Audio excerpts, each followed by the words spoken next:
Nous sommes aujourd'hui avec Raphaël. Raphaël, on te connaît dans l'assaut, t'es arrivé en quelle année? Alors, donc je suis arrivé dans l'assaut en 2015, donc je m'appelle Raphaël. Je fais actuellement des études en hôtellerie-restauration. Je suis joueur et maître du jeu depuis maintenant, ça va faire 7 ans, donc en fait. Ouais, ça fait un moment. Hein. Exactement, je viens de réaliser, mais ça fait 7 ans que je suis chez les Bâtisseurs. Waouh, bah bravo. Alors j'ai eu des pauses, je sais qu'il y a des années où j'étais pas trop venu. Mais ouais, c'est vrai que ça a commencé à faire longtemps. Et comment t'as découvert l'assaut? J'ai découvert ça à Orléans-Joux. J'étais venu comme ça, il y avait, je crois que c'était Maxime Cabas qui faisait du Shadowrun. D'accord. Et donc j'ai rejoint la table et j'ai apprécié, et du coup je suis revenu dans les semaines qui ont suivi à l'assaut. Et le jeu de rôle? Le jeu de rôle, j'ai découvert ça au final avec Joueur du Grenier, qui faisait une série qui s'appelait Aventure. Ouais. C'était l'époque où ça commençait et du coup j'étais toujours un peu curieux. C'est aussi pour ça que j'étais allé voir Maxime à l'époque d'Orléans-Joux, Campo Santo du coup, et c'est comme ça que je me suis lancé dedans. Après, du coup ça a suivi avec les jeux de rôle que j'ai découverts à l'assaut, etc. Jeux vidéo, oui, je suis un amoureux des RPG parce que c'est assez proche du jeu de rôle au final. Tout ce qui va être, avoir créé son personnage, au final garder le côté fiche, jouer un guild ou quelque chose comme ça. Et aussi vraiment plus au niveau des histoires.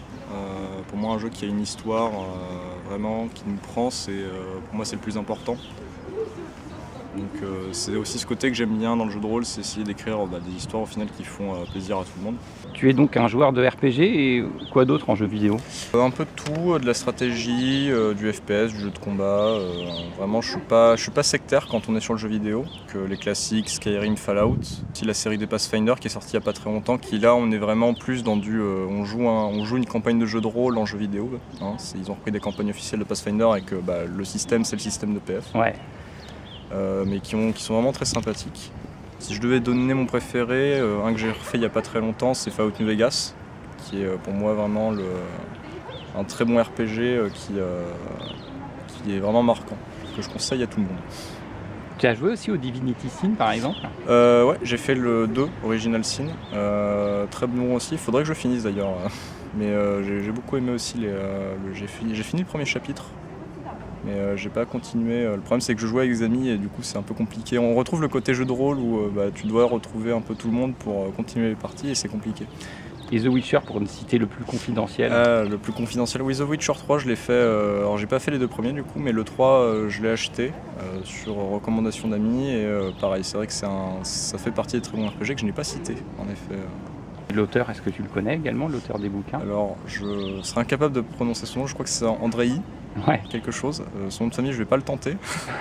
Mais j'ai pas lu les bouquins. Mais c'est vrai que faudrait que je me les prenne un jour. C'est vrai que j'ai pas mentionné, mais c'est vrai que les bouquins de l'univers de jeux de rôle, j'en ai pas mal lu au final. Surtout les Warhammer, les séries de 40K principalement.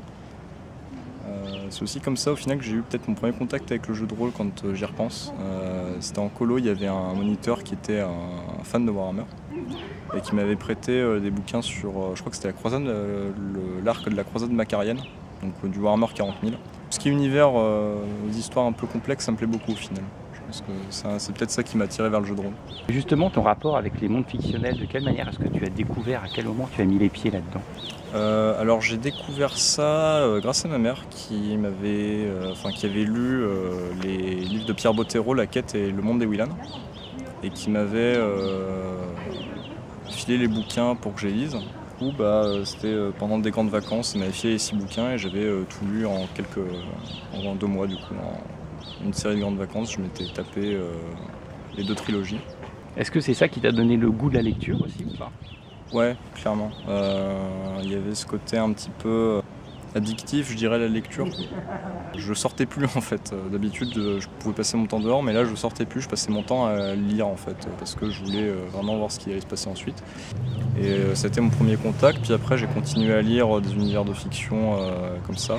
J'ai pas mal lu de fantasy. Beaucoup de SF aussi. La SF c'était plus mon père qui m'a fait lire du Philippe K. Dick, des auteurs plus classiques. J'ai eu le côté fantastique de ma mère et de la science-fiction du côté de mon père. De la littérature de genre. Est-ce que tu es un lecteur de littérature générale ou de bande dessinée? J'essaie de relire de temps en temps. Là, je sais que récemment, je me suis remis à la lecture parce que Amazon refait des recueils de Lovecraft. Et c'est un de mes auteurs préférés, donc j'ai pas mal recommencé à lire. Je sais qu'il y a surtout le recueil Les Contrées du Rêve, qui sont les premiers écrits de Lovecraft, du coup. Polaris, tout ça, donc qui sont vachement intéressants. Je recommence à racheter des bouquins et à relire pas mal. Et en dehors de la lecture et du jeu de rôle, quelles sont tes autres pratiques culturelles? Alors je pratiquais l'escrime médiéval, faudrait que je reprenne, mais ça du coup c'est quelque chose qui me plaît. Sinon au niveau des pratiques culturelles, je bouffe aussi pas mal de travail d'histoire. Au final j'ai toujours été un gros passionné d'histoire, donc un peu toutes les périodes, tous les coins du monde, j'arrive à lire un petit peu sur les événements du passé. D'ailleurs, tu avais entamé des études d'histoire que tu as rapidement interrompues à l'université. Ouais. Et actuellement, tu en es où en fait? Actuellement, du coup, j'ai travaillé dans un resto cet été. Et du coup, j'ai trouvé ça, l'expérience de la restauration, c'est quelque chose que j'avais toujours gardé dans un coin de ma tête. Et du coup, je me suis inscrit au CNED pour enchaîner sur un BTS donc dans l'hôtellerie et la restauration. Alors l'écriture c'est un peu compliqué, c'est-à-dire que j'ai pas mal écrit au final, mais je pense que j'avais pas encore les bons réflexes d'écriture. Je me suis un peu entraîné à écrire. Je retravaille du coup sur des projets un petit peu plus, où je mets un peu plus de temps peut-être à écrire. Je marche surtout à l'inspiration, mais j'essaye aussi d'avoir quand même au moins des notes de trame quelque part, ce que je faisais pas avant et ce qui pouvait me jouer des tours. En fait, tu as une méthode un peu plus élaborée. Tu étais sur une écriture spontanée et maintenant... Voilà, j'essaie de rester spontané parce que j'arrive pas à me forcer à écrire, je dirais. J'arrive pas à écrire, on va dire, commencer à écrire, on va dire, des notes et après étoffer. Généralement, je garde juste une trame sur des événements que je dois mettre dans le récit. Et après, je fais en écriture spontanée. Mais du coup, j'essaie quand même d'avoir une trame pour éviter de me perdre. Et j'essaie aussi de peut-être passer plus de temps sur de la relecture, chercher du vocabulaire. Lire aussi du coup d'autres ouvrages parce que c'est un truc très important, j'estime, dans l'écriture, c'est essayer d'avoir vraiment de lire pour avoir vraiment des inspirations au niveau du caractère de personnage, etc. On parlait, c'est peut-être ça aussi qui me marque, je m'inspire beaucoup de tout ce qu'on a, jeux vidéo, jeux de rôle, etc. Nos écrits, on a toujours des personnages marquants qui nous inspirent et qu'on essaie de refaire vivre dans nos écrits. Parce que toi, dans tes écrits, il me semble que tu t'es inspiré surtout du monde de Shadowrun. Ouais, alors c'est vrai que j'étais le cyberpunk, qui est un univers qui me plaît beaucoup. Je le joue dans une communauté anglophone, donc il y a une grosse communauté de joueurs de Shadowrun qui, au final, les maîtres du jeu en fait posent leur partie sur Reddit et c'est comme des annonces d'emploi.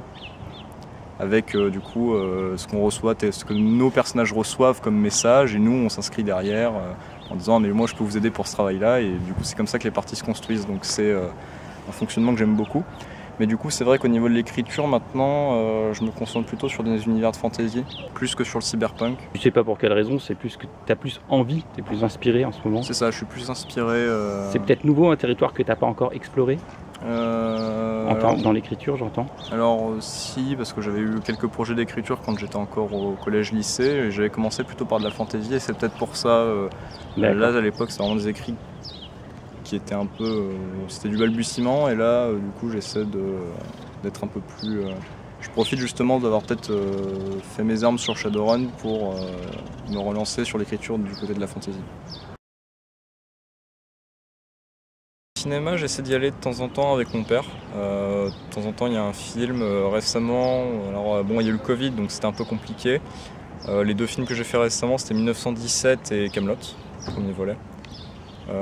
Sinon, non, c'est vrai que le côté cinéma, j'essaie d'être réactif. Après, je suis plutôt, en ce moment, je suis plus à essayer de regarder des vieux films au final, des classiques. Je me suis refait le premier Halloween avec John Carpenter, les films d'animation de Miyazaki, ce genre de choses là quoi. Je suis un peu en phase nostalgie on va dire. Ah oui, et puis entre Carpenter et Miyazaki, c'est pas vraiment le même monde.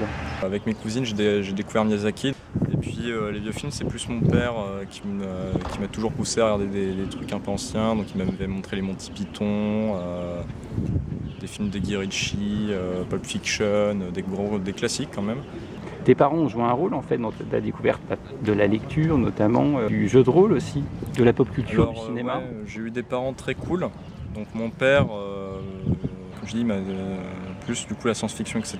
Mais mon père c'était aussi, il travaillait dans l'informatique, donc il m'a aussi fait découvrir j'ai découvert le jeu vidéo aussi par le biais de mes parents. Ma mère jouait à Counter-Strike, c'est l'histoire que je raconte, c'est quand j'étais petit, elle partait avec le fils d'un d'amis de la famille en LAN. Elle partait faire des LAN de Counter-Strike. Donc j'ai pas eu des parents trop stricts au niveau du jeu vidéo, et mon père jouait à WoW beaucoup, donc la littérature, le cinéma. Au final, ouais, c'est vrai que j'ai découvert pas mal de choses avec eux. Puis même le jeu de rôle, on va dire, j'ai pas eu les parents un petit peu frileux, qui avaient des idées reçues sur le jeu de rôle, parce que mon père en avait fait, ma mère non, mais bon, comme je dis, elle baigne aussi dans cette culture un petit peu geek, je dirais. Donc beaucoup moins aujourd'hui, hein, c'est sûr, mais à l'époque en tout cas, il y avait ce côté-là. Ouais, donc tes parents t'ont pas dit ne fais pas de jeu de rôle, ce sont tous des satanistes. Non, comme je disais, il y avait les LAN de Counter-Strike, mais il y avait un jour quelques amis de la famille qui étaient là, et puis on a fait une LAN en fait. J'ai pas eu de lien, on va dire, conflictuel au niveau du jeu vidéo et du jeu de rôle, quoi. J'ai pas eu des parents qui pouvaient me dire que c'était mauvais, quoi. Quand tu masterises, toi, est-ce que tu préfères être joueur ou mettre du jeu? Je dirais mettre du jeu parce que j'aime bien le côté écriture, s'il faut vraiment faire un choix, mais après c'est vrai que pour moi tu cherches pas vraiment les mêmes choses. Quand tu es joueur, tu veux t'impliquer dans l'histoire, tu veux accomplir quelque chose. Moi généralement je me donne un objectif avec le personnage que je joue, et j'essaie de l'accomplir. Quand on est maître du jeu, donner un cadre intéressant aux joueurs, faut les emmener. Il faut qu'ils se sentent impliqués, il faut donner des enjeux, il faut introduire des personnages forts et vraiment que les joueurs sentent qu'il y ait quelque chose de vivant en fait autour d'eux.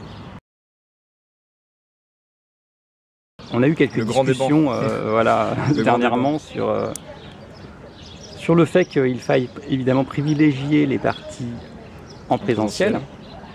Comment est-ce que toi tu te positionnes là-dessus? Est-ce que pour toi Discord c'est une énorme perte, ou est-ce que les parties de jeux de rôle sur Discord elles sont quand même sympas? J'ai un rapport assez particulier avec ça, vu qu'en fait il y a pas mal de gens que je côtoie IRL maintenant que j'ai rencontrés par Discord en fait. C'est le groupe d'amis avec lequel je fais des Genesis. La plupart de nos parties on les fait sur Discord, mais là c'est parce que il y en a un qui est à Perpignan, il y en a un autre qui est à Compiègne. Donc c'est difficile de se retrouver tous les week-ends pour ou plutôt, nous on fait ça les mercredis et les lundis, mais c'est difficile de se retrouver sur des créneaux comme ça pour faire du jeu de rôle. Parce que le présentiel est mieux, mais après Discord c'est un outil qui est vraiment pratique, parce que des fois c'est plus pratique de continuer une campagne avec Discord. Ça permet de garder un lien assez tangible, vu que justement on peut, même s'il y en a qui peuvent pas se présenter à l'assaut mais qui peuvent peut-être être joués depuis chez eux. Comment tu vois l'avenir du jeu de rôle? Des gens bien inspirés, des Genesis qui est sorti il n'y a pas très longtemps. À la base c'était un designer pour League of Legends qui faisait des artworks pour les champions, tout ça, les skins, etc. Donc lui, ça donne un livre qui est vraiment magnifique. Je remarquais, mais même au niveau des systèmes de jet de dés, il y a toujours les jeux de rôle récents sont souvent plus simples. Ça s'affine, on va dire, au niveau des systèmes. Des histoires, les univers, toujours des gens inspirés qui vont pouvoir te sortir un univers fascinant dans lequel tu peux te plonger. Je pense que le jeu de rôle a encore de belles années devant lui. Raphaël, est-ce que tu pourrais nous dire qu'est-ce qui pourrait, selon toi, t'éloigner de tes passions? C'est quand je commencerai à bosser. Je pense que c'est peut-être ça qui risque de m'éloigner du jeu de rôle et de mes passions, en tout cas du jeu de rôle. Les autres passions, peut-être pas, parce qu'après, c'est des passions que je peux accomplir dans mon temps libre de toute manière. Est-ce que tu as quelque chose à ajouter avant que nous nous quittions? Je pense que j'ai dit tout ce que j'avais à dire. Écoute, merci beaucoup Raphaël de nous avoir accordé ce temps. Merci à toi. Donc j'espère que les membres de l'assaut auront eu la patience d'écouter jusqu'au bout tout ce que tu nous as dit, et c'était très bien formulé, très intéressant. Et comme ça, on se retrouve autour d'une table. Voilà, exactement. Merci Raphaël. Merci.